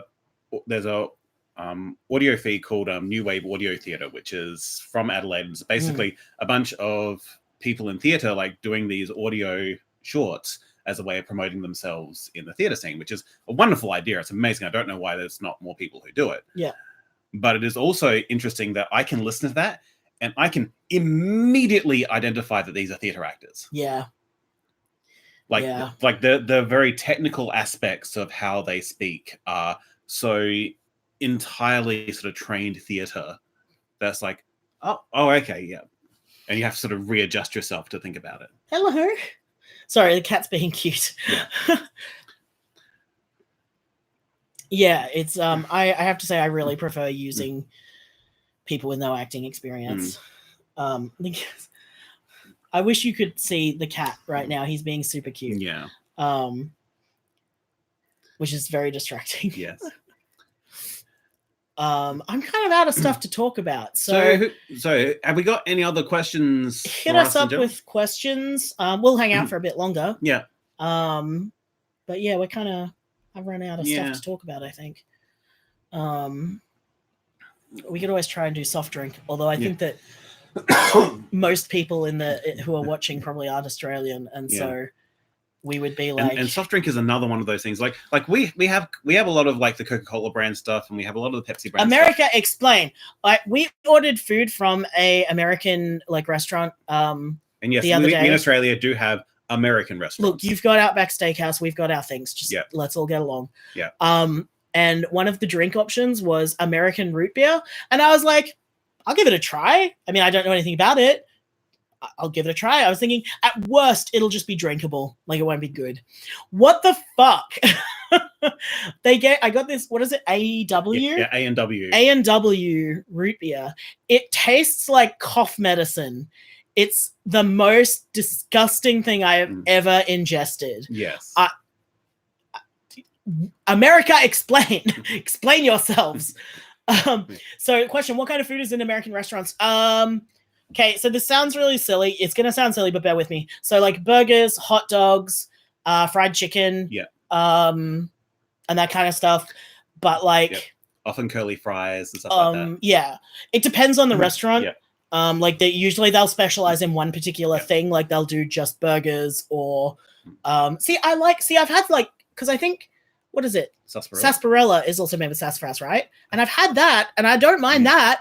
Like also like there's a difference in like American restaurants between American diner style places and places that are American style, because like we do have burger places, like we do have places exactly, it's not like the only burger places in Australia are American restaurants, but Australian burgers are quite different, really different. Like American burgers, like the cheeseburger is the base and like whatever you're putting on, and also you'll use sweet bread, which is kind of weird. Like you use weird brioche buns, which is my personal pet hatred in a burger. Like just not. But usually when we're ordering from American places, we're usually getting fried chicken. Because my favorite kind of fried chicken is like Southern fried chicken. Lee's favorite is Korean fried chicken. I also like Korean fried chicken. I love Korean fried chicken. It's all fried chicken is equally beautiful. But I really like that kind of buttermilk taste. So I really like Southern fried chicken. Although I did go to a place in the CBD that does chicken and waffles, and that was actually very good. Yeah, which I haven't tried. I quite like fried chicken and waffles. Chicken and waffles, there we go. That's exactly an American thing. You would never find that anywhere here that's not an American restaurant. Like it just, you would not find it. But yeah, basically, just like, I don't know, like burgers and hot dogs and stuff. You can get Philly cheeses in some places. I really like them. Having said that, I've tried a few different places, and there are some places that are clearly have modified it to a more Australian palate. And I do actually prefer those ones. Not always, but a lot of the time. There is a thing that in general, sort of like Australian versions of American things tend to have a little less grease. A bit less grease, a bit less like, well, yeah, I mean, this is why it's so interesting, right? Like what people think of as American cuisine. I mean, what is American cuisine, for goodness sakes? Like, you know, it's like, what would you call us? Like Australian cuisine? Like we have a genre of cuisine here called Mod Oz, which is modern Australian. It's basically just Italian, like, because we had so many Italian immigrants come to Australia, like Australian pub food is like Parmas and pizzas. Like, we basically looked at the Italian cuisine, like, wow, this is so much better than this British cuisine we've been having. And in fairness, being fair, even the British, like, this Indian cuisine is very much better than what we're having. So yeah, like mostly like, like things that are Australian but American foods but Australianized are usually less greasy and less. I don't know how to phrase this without it sounding like a judgment. It's not a judgment, but less artificial. Like. With less like processed stuff. Because I know that a lot of like American, especially a lot of like American home cooked cuisine is often based on pre-bought foods. Like, you know, you buy a lot of stuff in cans and stuff and combine it together. I mean, you don't get that in a restaurant though. No. Well, sometimes you do in America. Like sometimes that's one of the like. So you think? Yeah. Like apparently a lot of diner apple pies are like. Okay. Yeah. Sure. But yeah, like, because like I like, don't get me wrong, I would love to eat some American food, but some of your food scares me. Like, One thing that I haven't tried yet, and I need to find someone to go with because Lee won't do it, is a few places have popped up in the last couple of years that do American style barbecue. And I really, really, really, really want to try that. Yeah. Okay. Apparently a lot of restaurant food is packaged. That's weird. Yeah. The idea that restaurant food isn't being like actually made like from scratch is weird to me. I mean, like, fucking kudos. Like, that must save a lot of time and energy. Chicken casserole topped with potato chips. That actually sounds really good. Oh, do you know what? We had something similar at an event at Lisa Sky's once. Oh, yes. Because Amy's husband is American. Yeah. And he made a green bean casserole that had, I think, like Cheetos or something on top. Yeah. That was all right. Yeah. It was weird. It was fine. I liked it. Yeah. Yeah. But those sort of things where you're taking a lot of packaged food is like, that was very common like about 20, 30 years ago. But also, if you're watching this live stream later and you're not in the, for people who might be checking this link later, I think we've reached the point where we've stopped talking about Love and Luck and we're just hanging out now. Yeah. So, yeah. Because like I have,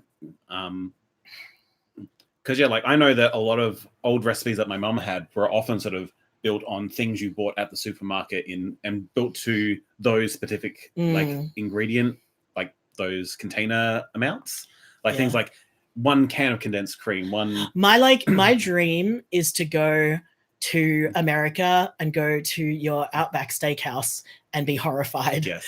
That's my dream. Because the thing you absolutely must understand is that Outback Steakhouse is not in any way Australian. The guy who invented Outback Steakhouse never even came here. He literally never stepped foot here. Like, I'm very curious. I have like looked at like the Outback Steakhouse like menu online, and it looks. I don't get it, but I just want to go there just to, I don't know. It's just one of those bucket list things. Yeah, apparently there was an Outback Steakhouse still in Sydney somewhere. It was different though. Like, it wasn't the same brand. No, it's true. It was different. Yeah. Soda cake. Is that where you make a cake with like lemonade? Because I've definitely done that. Yeah. Like, it's actually pretty good. It's a pretty decent way of quick cakes. Yeah, quick cakes. Ice cream cake is another really common fast recipe. Yeah. But yeah, like Lee's favorite thing at American places is curly fries, because curly fries aren't really a thing outside. I love curly fries so much. You can like you can buy like frozen curly fries that you cook at home. Yeah. But like but it's also not the same at home, because like I used to have a deep fryer and we got rid of it when we moved into the apartment because like we didn't use it that much. We didn't use it that much, and like frankly we did not have the space for it. Yeah. But I do occasionally regret that, because like I mean, you can still deep fry things on a stove. I know, it's just still very different. Yeah. But curly fries, like I go to an American place, like, do you have curly fries? Give me the goddamn curly fries. Yeah. I need them. Yeah, my thing, I think my like American food thing is Philly cheesesteak. Yeah. If we go anywhere that has that, I'm like, I will eat that, please. Yeah. Because it's everything I like in a thing. It's like, and also because I'm allergic to tomato, which means it's like so tomato is in everything, and I'm not like deathly allergic. It just makes me really sick and I get a rash. Yeah. But like it like if I see it, like every burger I have to ask for it without tomato. Every like it gets boring. So like Philly cheesesteak doesn't have tomato in it. I can just order it and I don't need to make any like changes, and that alone is very exciting to me. For the record, like with Cheese Whiz, I've never heard of that. That sounds weird. I feel like the people in like Philly who do Philly cheesesteaks would look at that and just go, what? I don't like aerosol cheese is not good. It's bad.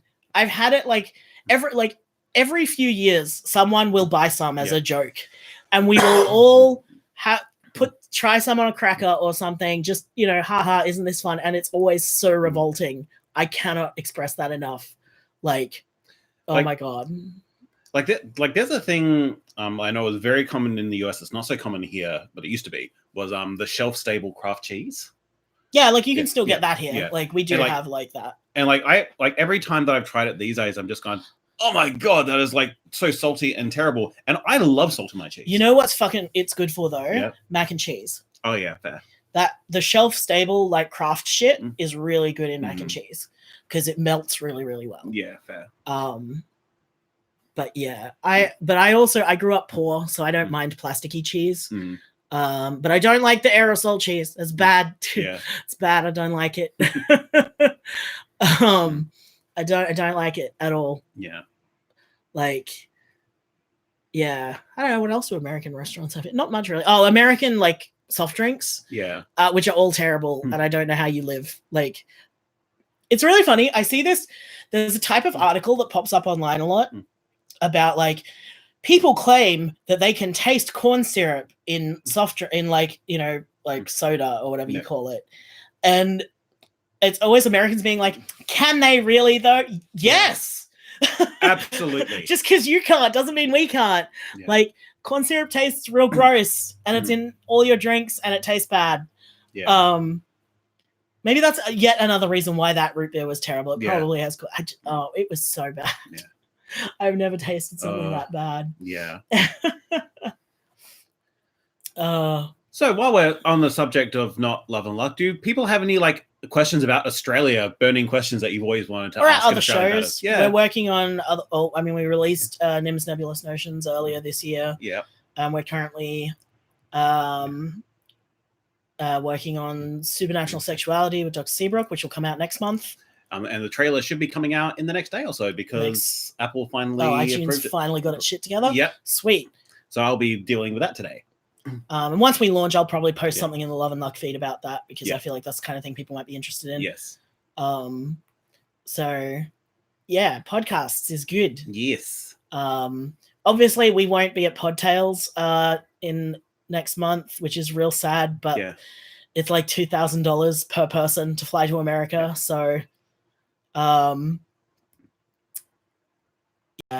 So yes, removalist. Yes. So a removalist is the person who moves your stuff when you move house. Yes. I don't know what else you would call them. I think in America they just call them the movers. The movers. Yeah. Yeah. So yeah, a removalist is the people who come and carry your couch and put it in the big truck. Yeah. Because you are but one tiny person and cannot move a couch on your own. Yes. Yeah, movers. Yeah. Okay. I don't know why we call them removalists now that I think about it, but yeah. What audio fictions are we like? Can you get my phone? Yes. It's on the floor.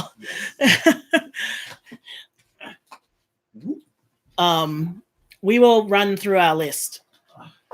Oh, there you go. Thank you. We are listening to so many podcasts all the time. We will never catch just to understand. And that's fine. Yeah. Fiction. If you want to hear more of me, I'm in The Nuclear Solution by Sarah Dallas, which is really and we are both in we're both in Interference by the Orc Zone. I'm also in Forest Guide, which was a 4-episode miniseries. Yeah. And I think that's all my credits at the moment. Yeah. I think those are all the ones that I'm in. I did do one guest spot on Zoo and you've got a few spots in Standard Docking Procedure. Yes, I have one. I thought you had two, but no, just one. Yeah, but yeah, the Zoo podcast, they had this monologue at the start of every episode, which is really, really fun as a voice actor to run through. So I did a few run throughs. I used it to like practice my editing before I was editing Seabrook, and like, well, this worked out pretty well. I'll send it through. And they went, this is amazing. Can we like put it at the front of our show? I said, sure. And I think now they like regularly get people sending it through. That's actually really cool. I love that. Yeah. I really like that kind of like, yeah. Yeah. Oh, my grandma used to say that she could taste the cardboard plastic packaging if milk wasn't put in a glass bottle. I definitely agree. I can do that too. I don't mind it. Yeah. It doesn't bother me, but I definitely, I feel your grandma. Yeah. On that. I'm a super taster. So like, if a food was in the same room as something else, I can probably tell. Yeah. So the Amelia Project season 2 is running at the moment. We've been listening to that. Yeah. The newest one came out yesterday, I think. Yeah, I haven't listened to that yet. Yeah. We did a crossover with the Amelia Project, actually. Percy 2. Yep. Which was really, really fun. It was lovely. If you're looking for... We also did a crossover with Kalila Stormfire's Economical Magic Services, which is also really good. Yes. some Australian audio dramas that I am Yeah, playing at the moment. let's rep that home shit. Yeah. So first up, BS Cryptid, which I mentioned previously. So BS Cryptid is a road trip movie set in America where two Australians run around trying to basically looking for weird cryptid. I was gonna say they're looking stuff. for Bigfoot Yeah. and stuff. Yeah. Yeah. I haven't listened to it yet because Yeah. I like to listen to things in a chunk. I don't tend to listen week to week, so I often wait for a show to have a bunch of episodes out before I start listening. Yeah. So BS Cryptid. So B.S.Cryptid. It's actually I quite enjoy it. It's very well designed sonically. I quite enjoy it. The other one. Actually, do you want to go next? Who likes musicals? So there was recently an Australian audio fiction called Slaughterhouse Road. It's finished. It's just 3 episodes. It's a short thing. It's a musical. Yes. About star-crossed lovers in a country town that has an abattoir, and it's it is sorry. It is a romance comedy horror. It's real good. I can't really talk about it very much because it's so short. I'll spoil it. It's very, very good. It is quite gory. Yeah. That is worth mentioning. But it's very good. Yes. So that's Slaughterhouse Road. It looks like, hang on, I can get a little. Show me the big. Okay. It's doing its best. It looks kind of like that. Yeah. Another Australian audio drama that I think everyone should be listening to right now. It's called The Graduates Cup. So The Graduates Cup, as well as BS Cryptid, they're part of Sin Media's incubator program. And Sin Media is a youth media group. And The Graduates Cup is a faux documentary, basically chronicling the story of the first mixed team to participate in the boys soccer tournament, boys school soccer tournament. And it's really, really fun to listen to just like as a documentary, because as a documentary, like the first couple of episodes are pretty straightforward. It's fiction, by the way. Like it's I said faux documentary. Yeah, but then yeah. And it's otherwise a real, like I've been listening to it and it's like really fun sort of watching like things sort of escalate, and we see what's going on. Because when a whole bunch of women want to go into a territory where men are the one in charge, there's always like people are going to fight back, and it's fun to sort of listen to see how the politics of the situation happen when the stakes are it's a school soccer tournament. It's not that big a deal, but it's a school soccer tournament which somehow takes on more and more importance as you get through, and I think it's great. I love it. Yeah. I feel like we should recommend 6 Cold Feet. You might already know about this one. It's been out for a while. 6 Cold Feet is about a man looking for his sister who's gone missing. It's definitely adult material. There's a lot of violence. It's really good. It's got that kind of like found footage style thing. I'm really bad at describing things without spoiling things. I keep sitting here being like, how do I talk about this? Like, I think the real hook about it is that as this brother keeps trying to investigate what's happening with his sister and where they're gone, like the questions of why she's gone missing and sort of the reason of things that are happening in his little town, all these things sort of collide together, and it's not like fantasy or anything. It's quite sort of mundane. Yeah, it's like it's drama. Yeah, it's drama, and it's very, very good. Season 1's finished. You can actually listen to all of season 1. It's done. Season 2 will be coming out pretty soon. Yep. Is it horror? No, I don't think so. Yeah. I think you could consider it thriller. Thriller? Yeah. Yeah. Yeah. But no, I wouldn't call it horror. Yeah. It's I wouldn't call it horror. Yeah. It's one of those things that encapsulates a lot about what Australian fiction does really well. It's taking sort of mundane situations and building drama around it. And I think that's very good. However, speaking of horror, one thing I will recommend next, Among the Stars and Bones, which is by one of our friends, Chris Magilton. Yep. We got his name right. Hooray! We pronounced his last name wrong for like months. Felt so bad. Yeah. And so Among the Stars and Bones is a xeno-archaeological thriller, basically set with a bunch of archaeologists on trapped on a planet. They're not trapped. They're there on a mission. Well, they're there and they can't leave quickly, which is that's fair. But like, I feel like trapped has a really specific connotation in this type of fiction, and it's not that. Yeah, and it's a show which sort of tells its story within all these reports back to base, and I think it's currently on hiatus at the moment, but it's already gotten through 6 episodes, and it's really good. It's real good. Like I quite enjoy it a lot, and Chris has done an amazing job with the sound design on it.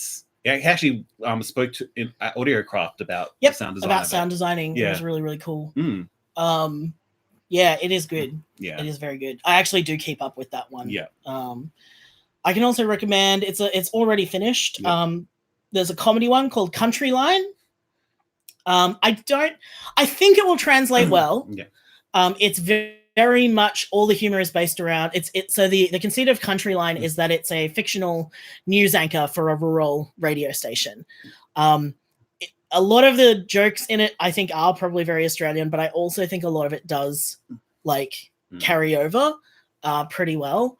I found it quite funny. There was one episode that had me like laughing out loud a lot, which I feel like if a podcast makes you laugh out loud, because podcasts are such a thing we experience, like, on headphones on our own, like if it makes you actually laugh out loud, it must be really funny. Because normally if you hear something funny and you're alone, you're just kind of like, because laughter is such a social thing. Country Line's really good. It's very like episodic. It's good. It's finished as well, so you don't need you won't be. Look, have you figured out I don't like having to wait for things to come out? Like if I can, I will wait until a season is finished before I start listening. I can't always do that, especially when you're trying to keep up with like local productions, but that's my preference. And final one I will bring up for the Australian lot is the ABC's Fitzroy Diaries, who beat us at the Australian Podcast Awards this year. But it's absolutely justified because it is. Yeah, we're really happy for them. It's a really good show. So the Fitzroy Diaries is another sort of incredibly sort of based on the mundane kind of show. It's sort of a slice of life view of the Melbourne inner suburbs, of this woman who walks around her neighborhood with her baby and sort of listens to everything that's happening around her. And it's, I've said this before, and a lot of you are American, so you may not get this, but it is the most Australian literary fiction podcast I have ever heard in my life. It touches all the big points that like big Australian literature tend to pick up, which is this real focus on sort of mundane suburbia and sort of coming up with these sort of like internal struggles within the suburbs and stuff like that. I really enjoyed it. Like, it took me a little while to sort of get my head around it and sort of get into the right perspective for it, because so much audio drama isn't like Fitzroy Diaries. Yes. So if you're listening to a lot of audio fiction and then you start listening to Fitzroy Diaries, it might take a minute to get your head like aligned with the show. Yeah. But I quite enjoy it, and it's and the first season is done. They are working on a second season. Oh, they are? Yes, they are. Oh, good. I think they're in recording at the moment. They're actually nice. Now that Fitzroy Diaries has actually got some attention, it's actually getting some like ABC stars down as well. So I think Sammy J, who did Sammy J's Playhouse on Facebook. I don't know what that is. So the Politics Playground. Oh, yep. So he's going to be in it. So interesting. Yeah. That should be interesting. So well, goodbye to us being one of the top recognized audio fictions in Australia if that happens. Oh. Like to be clear, like I'm not bitter about Fitzroy Diaries. I really like the show. Like I'm glad it's succeeding. Yes. The only frustration is that because it's an ABC production, they have a lot of resources that we as an indie production do not have. No. So yeah. All right.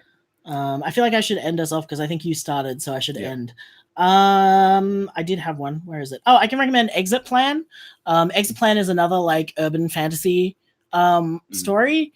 It's about, I'm so bad at doing things without spoilers. So it's about a guy who discovers that like mythological creatures and zombies and shit are real. and trying to like figure out what to do with this information. It's really good. I've only listened to the first season. I haven't gotten through more than that yet, but I really enjoyed it. I think it's really good. So yeah, that's Exit Plan is another one. Yeah, Australian audio fiction. There's a lot of it now. There's some of it now. We actually organize, if you know any Australians who are interested in audio fiction, we actually run a like group on Facebook, and we will have a Discord server soon when I have time. And we run like a Melbourne meetup once a month. They can go to like Ozfic Podmakers, ausficpodmakers.com, and there's like links there. So if you know any Australians who are interested, like send them along. Like, you know, we have a really unique opportunity in Australia right now to like build the audio fiction industry from a really strong foundation. And try to build a sense of collaboration and cooperation and not competition, you know, and try to make sure that it's like safe and inclusive, and that we, you know, do a good job, you know, because I think that's something that you only get to do at the start of something, you know, and I want to make sure that we do that. We've been streaming for about 2 hours. So I reckon we might wrap it up because I'm real tired and I have a lot of work to do. So yeah, thank you so much for your kind words, folks. Like, I'm so glad you love Love and Luck. Like, you know, we work really hard on it, and it really means a lot that people actually enjoy it. You're all great. Thank you very much. We should do we're bad at capitalism. We have a Patreon. If you would like to support Love and Luck and get behind the scenes stuff, you can go to patreon.com/passivulpez, PASSERVULPES. Also, if you would like to support us and like get some physical stuff for that, we have a merch store. You can get stickers or a poster or a key ring or a badge. We have enamel pins as well. That's just on the website. So loveandluckpodcast.com. You can also get to our Patreon from there. You can also get to the Patreon from there. But and you also, our Patreon, we don't have tiers. Everything is for everyone, because I know that our audience are like generally much more likely to be in financial insecurity. So it's only $1. You actually get behind the scenes stuff on all of our shows, not just Love and Luck, but on other stuff we make as well. And it goes a long way. Our big dream at the moment is to finally make enough that we can get a marketing officer. Because wow, marketing takes so much time, y'all. So much time. So that end capitalism plug. But thank you all heaps so much for coming and listening. This has been really, really wonderful. And we will get back to work on season 3. And it'll be good. So thank you all heaps. Thank you, everyone. Bye. You have to press the thing and then it'll be doing a thing. Right. Great. All right. Bye. Every time.